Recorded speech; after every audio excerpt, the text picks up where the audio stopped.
I'm a comedian and they canceled me because I speak facts. I'm gonna get in trouble for saying this. But you can't make jokes anymore. Nothing is fair game. You can only talk about like 3 things. In my day, we talked about real issues like OJ, Michael Jackson, and Zippergate. You could never make Blazing Saddles today. I record a podcast in my tool shed because nobody watches my specials anymore. I have scars from a Turkish hair transplant that didn't take. I've never lost an argument because I'm too loud. Real men drive cars they stopped making 20 years ago. Like this 2005 Ford Excursion I bought in 2012. Back when stand-up had no rules and companies weren't afraid to sponsor real comedy. I'll never get a sponsorship again, and you know what? That's just fine by me. This episode of Regular Car Reviews is once again sponsored by Factor. Factor meals are fresh, never frozen, dietitian approved. This is my counter.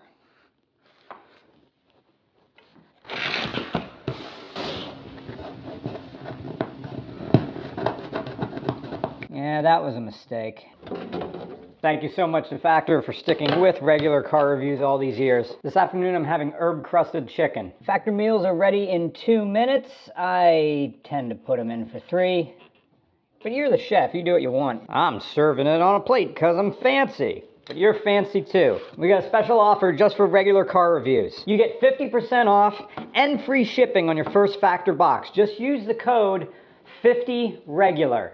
50 regular. And that gets you 50% off your first box and free shipping. How cool is that? Oh, look at those beans. I just want to eat all the food. And don't forget about your vitamins. Don't forget about your fruit juice. Today I'm having apple kale wheatgrass. I think I had this one before, but I'm happy to have it again. So thank you, Factor, for sticking with this silly car show. Once again, coupon code 50regular, 50% off your first box and free shipping. I gotta get into this. And now, back to the Roman report. 2005 Ford Excursion Limited, the official car of Schrodinger's contractor. You won't know if he's reliable until after the job is finished. Ford Excursion Limited, the official car of a husband who steers his way through Thanksgiving dinner so they'll leave him alone during football. 2005 Ford Excursion, an SUV for people who are either 17 or 41.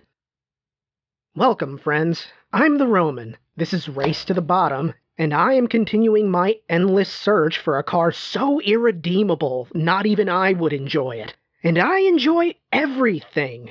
Mostly. But a 2005 Ford Excursion? This is the kind of car you see in a Buc-ee's parking lot with a "nobody cares about your stick family" bumper sticker. You get a 6-liter Power-Stroke V8 turbo diesel making 325 horsepower and 560 pound-feet of torque from factory. But this is more like 375 thanks to a 50 horsepower tune that James performed here. It's matched to a 5-speed automatic transmission, and it makes an average fuel economy of approximately 13 miles per gallon, although James gets closer to 10. And really, the trim tells you everything you need to know about this. It's limited. You're working around its limitations because it's big and cumbersome, the fuel economy is terrible, and the 6-liter has a reputation so bad that Windows Vista is telling it to lay low till the heat dies down. Head gaskets, fuel pumps, EGR failures. This engine has just become shorthand for disappointment. And while you could easily defend it by saying these are great engines if you just take care of them and keep an eye on any potential issues, isn't that generally what you're supposed to be doing anyway? And even then, I don't think most people have a binder of service receipts as thick as Infinite Jest. The Ford Excursion is as needy as a spoiled cat, and it isn't just the engine either. James had to replace all 4 tie rods and sleeves, all 4 ball joints, the steering box, the AC unit, the windshield washer assemblies and motors, the heater core couplers, the master cylinder. Did I say the steering box? Yeah, it looks like I said the steering box. It's like somebody put wheels on a fried chicken joint that you need very specific directions to find. For something so simple, the Excursion feels needlessly complicated in terms of what you need to do to make it enjoyable. You have to baby her. No, you have to run her hard. No, you have to give her time. You know, she's got to warm up. She's got to get in the groove of things. No, you can just beat on this until the end of the world and you'll be fine. No, forget all that. You have to think of this as a really finicky passenger car that lifts weights and just discovered stand-up comedy. Hey, check out my set. It's just 24 minutes of crowd work where I ask audience members a question and then repeat their answer back to them in a mocking tone. Hey man, what do you do for a living? I'm in computer sciences. I'm in computer sciences. I'm at a local comedy show. Look at me. Frickin' nerd. Look at your date, dude. Look at your date. You're not getting any tonight. Oh, she's your sister? Toto, I don't think we're above the Mason-Dixon line anymore. Get wrecked, pal. So, driving impressions. I don't know how to describe this experience other than to say it was as inconsistent as cafeteria French fries. There were moments where I felt like I was being trolled, where the car would be perfectly fine one moment and then feel like a broken coin-operated grocery store racehorse the next. You'd have this relatively stable, almost smooth ride, and then you start to feel a stutter, only for the car to go, nah, psych, and then keep chugging along. You'd get hit with this sensation of body roll that made me really wish this had something stiffer underneath, phrasing. But then you'd take a back road with a bit more uneven paving, and it was fine.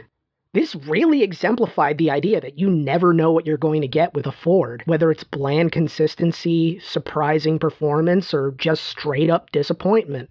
And yet it felt familiar, as so many Fords feel to me. It's a feeling I get from Ford and almost no other automakers, and let me see if I can describe it because I don't think this is a good thing, but when I'm driving certain Fords, I feel like I'm in the boardroom as they brainstormed it.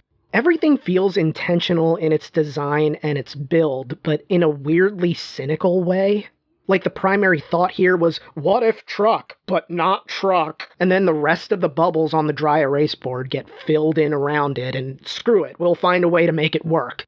Its size makes it impractical for most, its design makes it unappealing, and its handling is a sloshy, uneven mess, even if the power and towing capacity are impressive. Do I wish it gave a smoother ride? Of course. But this has a sagging rear. It's clearly been through the ringer. And yes, I am dubbing this in right now because somehow I forgot to mention this. And yet, I don't feel like the experience would have been materially better had this actually been level. Maybe that's just the cynic in me coming out. It just felt like Ford sat there thinking, we want to build a truck for people who don't like trucks and turn them into truck people so we can sell them an F-Series truck down the line. Welcome to the United States of liking what we tell you. Honestly, I found myself wondering why someone would choose this and not like a Suburban 2500 or a GMC Yukon. And funnily enough, that's exactly why James has this.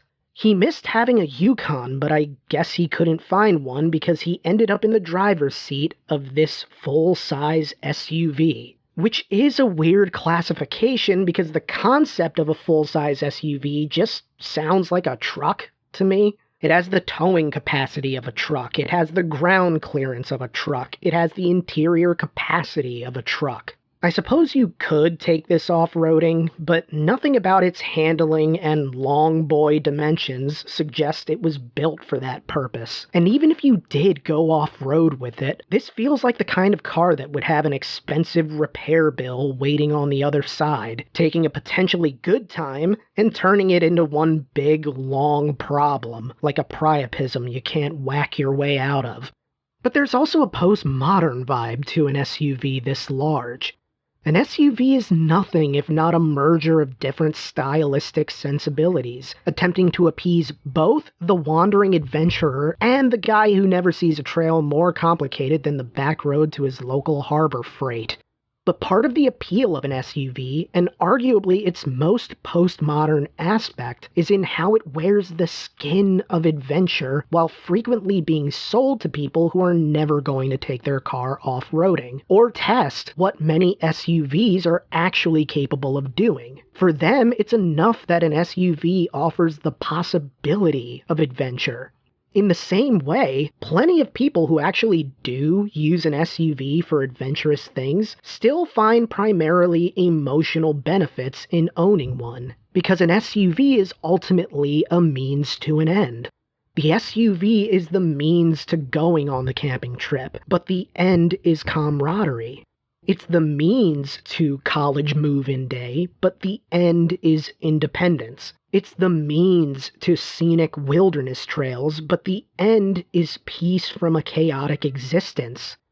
For some men, an SUV will basically carry them through life, from the rugged individualism of unsexed bachelorhood to the hope of one day having enough hump time to fill all those back seats. The means is the SUV. The end is hope. But this?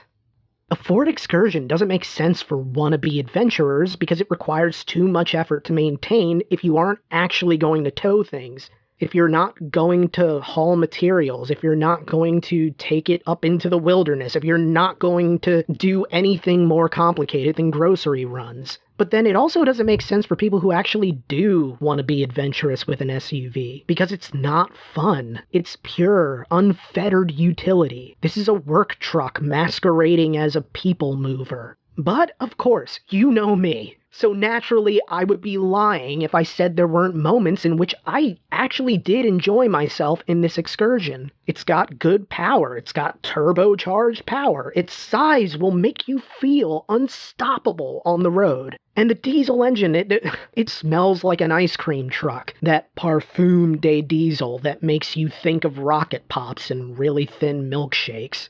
Anyone else?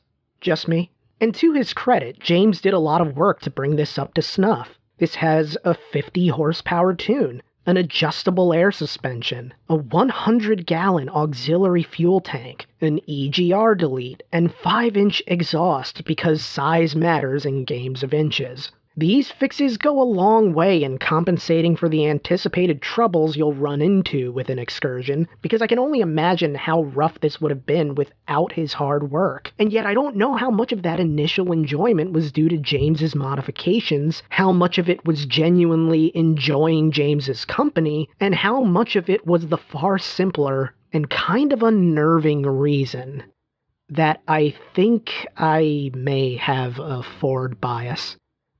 I like Mustangs, I like Thunderbirds, I like Explorers, I like Focuses, I like Falcons, I like Tauruses. I like all these Ford things that a more sensible automotive journalist maybe wouldn't. And I didn't even realize this about myself until I sat down to write this and found myself skewing towards a mostly neutral review, only to think back and realize, you know what? If I remove subjectivity, this really wasn't good.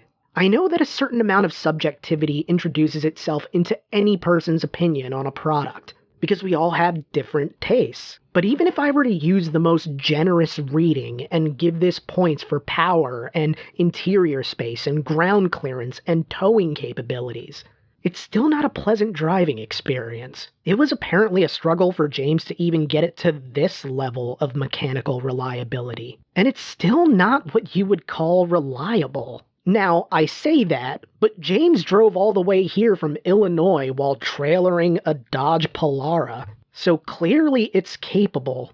But I think we should strive for a higher bar than didn't leave me stranded in Ohio. But then again, the Excursion was very much a product of its time.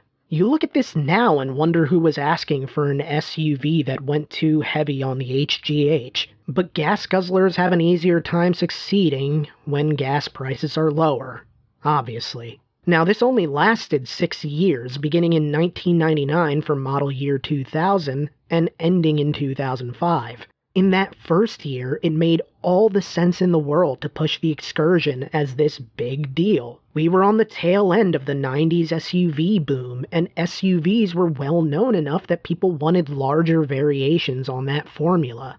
Which is why Chevrolet did so well promoting the Suburban to that crowd, and why Ford chased that same market share. SUVs spoke to people in a way your standard sedan or truck just didn't. They were aspirational. You could almost say an SUV is the perfect encapsulation of human nature. Let me explain. You see, we all want to have our cake and eat it too, but that's not really the way cake works. I mean, that's what the whole idiom is about. You can't eat the cake and then keep it in order to admire it, not unless you're one of those couples who saves a slice of their wedding cake as a souvenir, and even then I can't imagine the idea is to one day eat it. But an SUV says, go right ahead. There's plenty more of the exact same cake where that came from. You can have a family and still be a rugged individualist who can summit hills and defeat rocky terrain. You can be single and still aspire towards a gaggle of crotch fruit with a loved one of your choice. You can haul materials and still have nimble enough performance to feel like you're driving something sportier than the glorified wagon whose pedal you're pressing through the floor. But an SUV this large feels like it removes some of the incentives that a typical SUV provides. A typical SUV doesn't have the limitations of a sedan or the encumbrances of a truck. It's not as demanding as a sports car or as unsexy as a van or a wagon. It isn't as labor-intensive as a classic car or an import. It isn't complicated because it's designed not to be. An SUV is as boring and reassuring as Al Gore's voice. But it has the potential to be more. That's the rub. That's the whole point of an SUV in the first place, to give you what you need while allowing you the freedom to aspire to something more. To tell you this doesn't have to be where you end up, but if it is, you'll be okay. Yet, at the size of an Excursion, it's less about potential and more about actualization. Because if you're driving this, you made a choice. This is where you're planting your flag. You're saying, this is where I want to be. And I kind of admire that, because it reflects a decisiveness that not everybody has when it comes to cars, when it comes to life in general. These are people who know precisely what they want, and it's reflected in their Excursion and in the way they live their lives with this Excursion. And maybe the value of an Excursion is just that. But I still wouldn't call it a great car, and the more I think about it, the more wearying its memory becomes. Normally it isn't that difficult to write one of these, because opinions just sort of pour out of me. But that hasn't been the case here. I can honestly say that in 12 years of writing for RCR, I've never struggled like this before, because I struggle to feel anything about this Excursion. And I get it. Cars aren't always about feeling. For most people, they aren't. They're utilities. They serve a function that is in no way emotional. But there's something slightly upsetting about the notion of driving something like this as your daily. It's like someone made a car out of the first time you heard somebody use the term unalive or corn. That feeling of, ugh, really? I mean, I get why, but really? Just that disappointment of realizing that it's come to this, that you understand the financial imperative behind why someone would say self-delete in their video, but also being annoyed that they're using these infantilizing terms for very serious issues that undermine their gravity, instead of just muting or beeping the word like any self-respecting mid-90s episode of Dateline. And yes, I understand that the irony here is so rich you could pour it over pancakes, but it's really the best way to describe the lingering feeling I had with the Excursion. This is just... ugh. It's like depressing, really. I mean, I could have gotten behind this if it was one of those rowdy, beat-up trucks for the fatherless mischief of good old boys who deep-fry turkeys too close to a standing structure. But this is cold, unfeeling pragmatism. And for some, that's worth admiring, and I do have respect for it in that sense. But even now, I'm having a hard time finishing this sentence because there's an empty space where an opinion would be. It's giving me nothing. Okay, so maybe that's it then, right? This car is a claw machine. Sometimes it's challenging and fun, but for the most part, it just takes your money and gives you nothing. Now let's see where this falls in the rankings. But first... Hello, you've reached the end of the video. I'm proud of you. If you come this far, I know you want to go farther. RCR's Patreon has tons of more content and all the stuff that I can't get away with on YouTube anymore. It's fun, it's bawdy, and it's extra dirty. And for $1, you get all of it. That's it. Less than the cost of a Costco hot dog. $1, you get double the content. And you know what else? If everybody who watched this video joined our Patreon, RCR would be unstoppable. There's no telling what we could do with your support. So please, go to the Patreon, join it. It's only $1. Thank you so much, and thank you for liking Regular Car Reviews. Okay, so here's the thing. In theory, by my own standards, this should go in the ass crack of the Race to the Bottom rankings, neither top 5 nor bottom 5. It's not terrible, it's not great, it's just sort of whatever.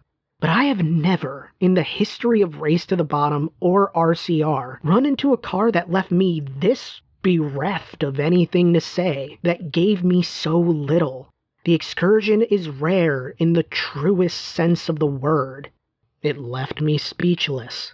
And for that reason alone, it belongs in the bottom 5. But I'm not made of stone, so I'll put it at the very top of the bottom 5, because really, it wasn't that bad. But I genuinely don't like this. So that means my most controversial bottom 5 selection, the 2004 Volvo V70, has graduated from the bottom 5 to be replaced by the 2005 Ford Excursion Limited, followed at number 2 by the 2011 Chrysler Town & Country. Then at number 3 is the 2017 Chevrolet Cruze LT hatchback.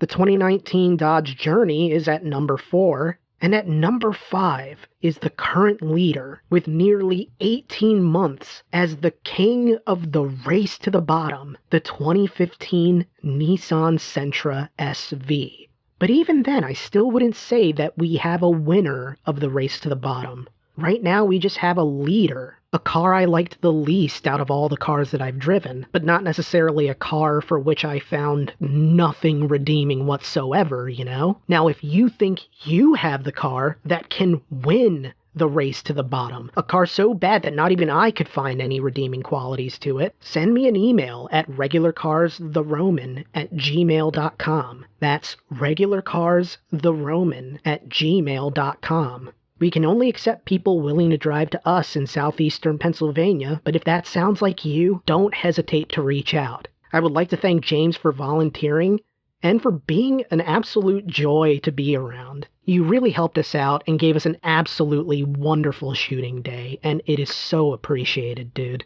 If you enjoyed this video, please consider leaving a like, a comment, or sharing the video with someone who you think might enjoy it. And consider subscribing and tapping that bell icon so you're notified for every new video. And lastly, to add to Brian's Patreon plug, for all merch orders from our site linked in the description or on the product shelf below the video, I'll send you a personalized thank you video. No matter how many or how few orders come through, I'm doing this for everyone. I don't care. I'm gonna do it for everybody. So thanks again for watching, for welcoming me into your daily routine, and for supporting RCR. Have an outstanding rest of your week.